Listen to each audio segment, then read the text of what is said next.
Hi friends, మనం ఈ వీడియోలో కొన్ని విషయాల గురించి క్లియర్ కట్గా మాట్లాడకపోతున్నాము.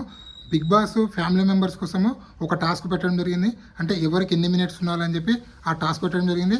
ఆ టాస్క్ గెలిచిన తర్వాత ఎవరికి ఏ టైమింగ్ వచ్చిందంటే వాళ్ళు పట్టుకున్న తాడుని బట్టి ఆ టైమింగ్ అనేది డిసైడ్ అవుతూ ఉంటుంది. సో ఎవరికి ఎంత టైం వచ్చిందనేది ఈ వీడియోలో క్లియర్ కట్గా మాట్లాడుకుందాము. క్యాప్టెన్ అయినటువంటి తను 60 మినిట్స్ తీసుకోవడం జరుగుతుంది. బికాజ్ ఆఫ్ తను క్యాప్టెన్ కాబట్టి. సో అక్కడ స్వార్థం కూడా ఉంది. అలాగే బిగ్ బాస్ కూడా తనుజకు ఫేవర్గా చేసి చెప్పి మనకు క్లియర్ కట్గా అర్థమవుతుంది. అలాగే నామినేషన్లో ఉన్నటువంటి 6 కంటెస్టెంట్ల ఓటింగ్ ఎలా ఉంది, ఎవరు సేఫ్ జోన్లో ఉన్నారు, ఎవరు డేంజర్ జోన్లో ఉన్నారు, ఎవరు ఎలిమినేషన్ దగ్గర ఉన్నది ఈ వీడియోలో క్లియర్ కట్గా మాట్లాడుకుందాము. అలాగే ఇమాన్యుయల్ ఫ్యాన్స్ ఇంత గట్టిగా ఓటేస్తారని నేనైతే అనుకోలేదు. దిమ్మ తిరిగిపోతుంది. ఎందుకంటే 10 వారాల తర్వాత నామినేషన్కి వచ్చినాక కూడా ఇమాన్యుయల్ ఓటింగ్ అనేది ఘోరంగా 24% నుంచి 30% మధ్యలో కొనసాగుతుంది. అలాగే కళ్యాణ్ పడాల ఓటింగ్ అనేది రాకెట్ కన్నా వేగంగా కొనసాగుతుంది, బుల్లెట్ కన్నా వేగంగా కూడా కొనసాగుతుంది. ఎందుకంటే ఏ అన్అఫీషియల్ పోలింగ్ చూసినా కూడా కళ్యాణ్ పడాల అయితే టాప్ పొజిషన్లో కొనసాగుతున్నాడు.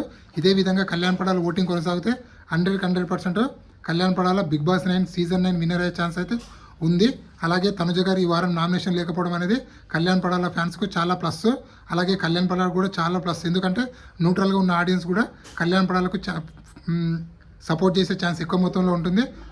సో ఓవరాల్గా నేను చెప్పిన విశేషాల గురించి మీకు తెలుసుకోవాలంటే జస్ట్ 5 మినిట్స్ వీడియో చూడడం వల్ల నేను చెప్పబోయే ప్రతి అంశం పైన మీకైతే ఫుల్ క్లారిటీ అయితే వస్తుంది. First of all Bigg Boss పెట్టినటువంటి ఫ్యామిలీ వీక్లో ఎవరికి ఎంత టైమింగ్ వచ్చినది ఈ వీడియోలో మనము క్లియర్ కట్గా తెలుసుకుందాం. సో ఫస్ట్ ఆఫ్ ఆల్ ఇక్కడ క్యాప్టెన్ అయినటువంటి తనుజ టోటల్గా 60 మినిట్స్ తీసుకోవడం జరిగింది. దాని తర్వాత ఇమాన్యుయల్కి 40 minutes, Demon Pavan 30 minutes, Suman Shetty 20 minutes, Divya Nikitha 20 minutes, Rithu Chowdary 15 minutes, Kalyan Padala 15 minutes, Bharani garu 15 minutes. So Sanjana గారు కూడా 15 మినిట్స్ వస్తుంది. కానీ సంజన గారిని జస్ట్ టీఆర్పీ కోసం వాడుకుంటున్నారు. ఎందుకంటే నా ఫ్యామిలీ మెంబర్స్ రారా అని చెప్పి సంజన గారు రోజు ఏడవాలి. ఏడిస్తే అదొక సింపతి ఏర్పడుతుంది. ఆ సింపతి దాన్ని బిగ్ బాస్ టీఆర్పీ పెరగడానికి యూజ్ చేసుకుంటాడు. అలాగే ప్రోమోలు కట్ చేయడానికి కూడా యూజ్ చేసుకుంటాడు. ఆల్రెడీ మనం సెకండ్ ప్రోమో చూసాము, సంజన గారి ఫ్యామిలీ గురించి రావడం జరిగింది. సో ఎందుకంటే బిగ్ బాస్ ప్రతిసారి ఎవరో ఒకరిని ప్రోమో గురించి పోయినసారి సీజన్ 8లో తేజ గారిని వాడుకున్నాడు. తేజ ఎలా బిగ్ బాస్ మా మమ్మీని పంపి బిగ్ బాస్ అని ఏడవడం జరిగింది. ఆ విధంగా టీఆర్పీ అనేది భారీగా పెరిగింది. అలాగే ఇక్కడ కూడా సంజన గారి టీఆర్పీ రేటింగ్ అని పెరగడానికి సంజన ఎందుకంటే తనకు 2 కిడ్స్ ఉన్నారు. 2 కిడ్స్ కూడా చాలా చిన్నగా ఉన్నారు. సో అందుకోసము సంజన గారు ఎలాగైనా ఏడుస్తారని చెప్పి బిగ్ బాస్కు తెలుసు. ఆ ఏడవాలనే కావాలనే బిగ్ బాస్ సంజన గారిని ఫ్యామిలీ వీక్ లేదని చెప్పి బూస్ట్ ఏమంటారు మన బిగ్ బాంబ్ అయితే వేయడం జరిగింది. సో అది ఫ్యామిలీ వీక్ సంబంధించిన విషయము. అలాగే ఎవరికి ఎంత ఓటింగ్ వచ్చింది, ఎవరు సేఫ్ జోన్ ఉన్నారు, ఎవరు డేంజర్ జోన్ ఉన్నారు, ఎవరు ఎలిమినేషన్ దగ్గర ఉన్నారు అనేది ఈ వీడియోలో మనము క్లియర్ కట్గా మాట్లాడుకుందాము. కొంచెం ఫ్యామిలీ మెంబర్ డిస్టర్బ్ ఉందని ఏమనుకోకండి. అంటే మా డాటరు నా కూతురు వాళ్ళందరూ డిస్టర్బ్ అంతే, ఏం లేదు. అలాగే నామినేషన్లో ఉన్నటువంటి 6 కంటెస్టెంట్ ఓటింగ్ ఎలా ఉందంటే కళ్యాణ్ పడాల ఓటింగ్ టాప్లో కొనసాగుతుంది. బుల్లెట్ కన్నా వేగంతో, రాకెట్ కన్నా వేగంతో కొనసాగుతుంది. కళ్యాణ్ పడాల ఓటింగ్ 34% నుంచి 40% మధ్యలో కొనసాగుతుంది. అలాగే ఇమాన్యుయల్ ఓటింగ్ అనేది 23%లో కొనసాగుతుంది, 23 నుంచి 30% మధ్యలో. అలాగే బర్నీ గారి ఓటింగ్ అనేది 16%లో కొనసాగుతుంది. డెమాన్ ఓటింగ్ అనేది 10%లో కొనసాగుతుంది. సంజన గారి ఓటింగ్ అనేది 7%, దివ్యానికిత ఓటింగ్ అనేది 6%లో కొనసాగుతుంది. ఇదే విధంగా దివ్యానికిత ఓటింగ్ కొనసాగితే 100కి 1000%.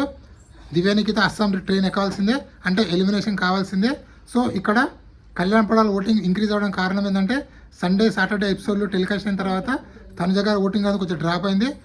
న్యూట్రల్ ఉన్న ఆడియన్స్, ఫ్యామిలీ ఆడియన్స్ మొత్తము మన పవన్ కళ్యాణ్కి బాగా కనెక్ట్ అవ్వడం జరిగింది. అందువల్ల కళ్యాణ్ పడాల ఓటింగ్ అనేది భారీగా ఇంక్రీజ్ అయింది. అలాగే తను ప్రతి వారం నామినేషన్ ఉండడం కూడా తనకు చాలా ప్లస్ అయింది. ఎందుకంటే న్యూట్రల్గా ఉన్న ఆడియన్స్ కూడా కళ్యాణ్ పడాల ఓటేయడం వల్ల తన ఓటింగ్ అనేది రోజు రోజుకు ఇంక్రీజ్ అయింది. అలాగే ఇమాన్యుయల్ 10 వారాల తర్వాత నామినేషన్కి వచ్చినా కూడా తన ఓటింగ్ 24% ఉండడం అనేది నాట్ ఏ జోక్. చాలా సీరియస్నెస్గా వాళ్ళ ఫ్యాన్స్ అయితే గట్టిగా ఓట్ అయితే వేస్తున్నారని చెప్పుకోవచ్చు. ఎందుకంటే 7 వారాల తర్వాత నామినేషన్ అయినటువంటి సందీప్ మాస్టర్ ఎలిమినేషన్ ఇంటికి వెళ్ళడం జరిగింది. కానీ ఇక్కడ ఇమాన్యుయల్ 25% ఓటింగ్ సాధించడం అనేది చాలా గ్రేట్ అని చెప్పుకోవచ్చు. అలాగే బర్నీ గారు 16%. మొత్తానికి సేఫ్ జోన్లో ఉన్న కంటెస్టెంట్లు కళ్యాణ్ పడాల, ఇమాన్యుయల్, బర్నీ గారు వీళ్ళు ముగ్గురు సేఫ్ జోన్లో ఉన్నారు. అలాగే డేంజర్ జోన్లో ఉన్నది డిమాన్ పవన్, సంజన వీరిద్దరు డేంజర్ జోను. అలాగే సేఫ్ జోన్లో ఉన్నది, ఎలిమినేషన్ దగ్గర ఉన్నది, దివ్య నిఖిత ఎలిమినేషన్ దగ్గర అయితే ఉందని చెప్పి క్లియర్ కట్గా అర్థమవుతుంది. ఇదే విధంగా దివ్య నిఖిత ఓటింగ్ కొనసాగితే 100% తన అయితే ఎలిమినేషన్ అయితే అవుతుంది. సో ఇంకోటి మన టాప్ 5 కంటెస్టెంట్లు ఎవరు ఉంటారంటే, టాప్ 5లో నాకు తెలిసినంత వరకు కళ్యాణ్ పడాల, తనుజ, ఇమాన్యుయల్, డిమాన్ పవన్, 5th ప్లేస్ కోసము సుమన్ శెట్టి, సంజన, రీతు చౌదరి, ఇంకొకరు ఎవరప్ప బర్ని గారు. సో వీళ్ళు నలుగురు అయితే పోటీ పడుతున్నారు. సో మొత్తానికి టాప్ 5లో ఎవరు ఉంటారు అనేది కింద కామెంట్ పెట్టండి. బిగ్ బాస్ సీజన్ 9 విన్నరు మేల్ కంటెస్టెంటా ఫీమేల్ కంటెస్టెంటా ఎవరైతే అనేది కూడా కింద కామెంట్ పెట్టండి. ఈ వీడియో నచ్చినట్లయితే లైక్ చేయండి, షేర్ చేయండి, సబ్స్క్రైబ్ చేసుకోండి. అలాగే నాకు ఒక ఇన్స్టాగ్రామ్ అనేది ఇన్స్టాగ్రామ్ ఫాలో అవ్వడం వల్ల బిగ్ బాస్ 9 సంబంధించిన ప్రతి ఒక్క అప్డేట్ అనేది ఎప్పుడప్పుడు అందిస్తుంటాను. నేను మీ జ్ఞానేశ్వర్. జై హింద్.